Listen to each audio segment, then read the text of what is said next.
ध्वनि, शुरुआत आपसे करेंगे। बताइए आपके कौन से हैं दो धमाकेदार ट्रेड्स अभी के लिए? Good afternoon. आज मेरी तरफ से दो ट्रेड्स जो है उसमें एक बाय और एक सेल का रहेगा। बाय साइड पे हम यहाँ पे सिंजन को रेकमेंड कर रहे हैं। करंट लेवल से आपको इसको बाय करना है। ओवरऑल इसका जो डेली चार्ट स्ट्रक्चर है वहां पे स्टॉक नीचे की तरफ 680 के लेवल्स के पास एक अपना सपोर्ट लेवल यहाँ पे कायम करा है और आज हम एक स्ट्रॉन्ग क्लोजिंग की तरफ इसके अंदर जा रहे हैं। इंट्राडे चार्ट्स भी इसके काफी इंटरेस्टिंग है जहां पे ओवरऑल सारी शॉर्ट टर्म एवरेजेस को हम ऊपर की तरफ क्रॉस कर रहे हैं। तो करंट लेवल से आप सिंजन को बाय करें। ऊपर 712 से 715 का टारगेट बनता है और स्टॉप लॉस जो है आपको 687 का लगाना है। दूसरा यहाँ पे जो है वो अंबुजा सीमेंट में सेल ट्रेड है।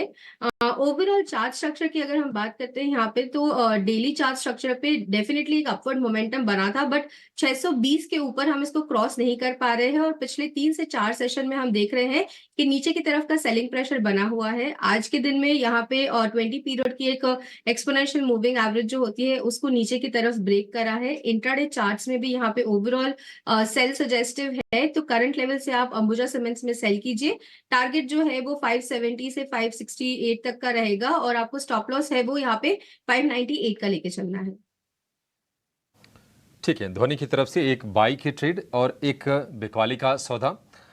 सिंजिन को खरीदना है 712 715, ये दो टारगेट, 687 का स्टॉप लॉस। और दूसरा जो शेयर है वो सेल की रिकमेंडेशन है अंबुजा सीमेंट पर। इसको लेकर अभी खबर भी आ रही थी।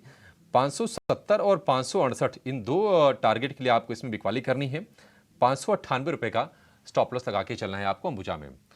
रुचित, आपके रडार पर कौन से शेयर हैं? क्या आपके पास भी ऐसा ही पेयर है, एक बाई एक सेल का, या फिर दोनों बाई के ट्रेड्स हैं आपके पास? जी, very good afternoon Abhishek ji, very good afternoon to everyone. Abhishek ji, फिलहाल तो मैं आज एक ही ट्रेड देना चाहूंगा, कंसीडरिंग के मार्केट्स में स्टॉक स्पेसिफिक वोलेटिलिटी काफी है, तो इतने ज्यादा ट्रेड सेटअप्स नहीं बन रहे। और जो बाय ट्रेड है एक, और वो भी जो स्ट्रेंथ सुबह से दिखा रहा है टीसीएस, उसी में खरीदारी की सलाह है। सो आइडियली एक तो आईटी रिलेटिवली आउट परफॉर्म कर रहा है, विद इन द आईटी अगर ये स्टॉक देखे तो बाकी लार्ज कैप स्टॉक से एक अच्छा आउट परफॉर्मेंस है, जिसमें प्रीवियस स्विंग हाई क्रॉस हुए हैं, वॉल्यूम्स काफी अच्छे हैं। सो आई थिंक ऐसे वॉलेटाइल मार्केट्स में ये अपना आउट परफॉर्मेंस कंटिन्यू रख सकता है। तो टीसीएस में खरीदारी की सलाह है। 4080 के नीचे स्टॉप लॉस रख के 4300 तक के टारगेट्स के स्टॉक में एक्सपेक्ट कर सकते हैं। रुचित की तरफ से एक ही ट्रेड है, टीसीएस को खरीदने की सलाह है। आज निफ्टी की टॉप गेनर्स में भी है और इसे सपोर्ट भी मिल रहा है इंडेक्स को। 4300 का टारगेट, 4080 का स्टॉप लॉस। लेकिन रुचित ने जो एक कॉल कम दी है ना, उसकी भरपाई राजेश जी जरूर करेंगे। राजेश जी, आपके तो 3 ही कॉल है ना आज? अभिषेक जी, देखिए मार्केट के मूड माहौल को देख के दो ही कॉल रहेंगे आज। एक बाय है, एक सेल है। पहला स्टॉक जो बाय बताइए साइड में सर। है वो स्टॉक है एचईजी।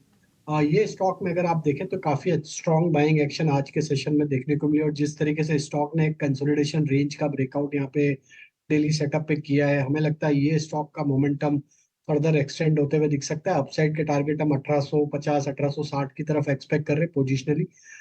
स्टॉप लॉस जो रखना होगा वो करीब होगा 1765 के आसपास। जो दूसरा स्टॉक है वो शॉर्ट साइड का है और उसमें कैनरा बैंक फ्यूचर पे सेल करने की सलाह है। आज देखें तो पीएसयू बैंक में एक प्रेशर देखने को मिला है, और कैनरा बैंक ने अपने एक नियर टर्म सेटअप के हिसाब से 20 डे मूविंग एवरेज के नीचे अब फिसलते हुए दिख रहा है। तो कैनरा बैंक फ्यूचर पे यहाँ पे शॉर्ट करने की सलाह है। हमें लगता है कि जिस तरीके से ब्रेकडाउन हुआ है नियर टर्म सेटअप पे, ये स्टॉक में 558 555 तक की डाउनसाइड ओपन होते हुए दिख रही। तो कैनरा बैंक फ्यूचर शॉर्ट करेंगे, स्टॉप लॉस रखेंगे करीब 577 के आसपास।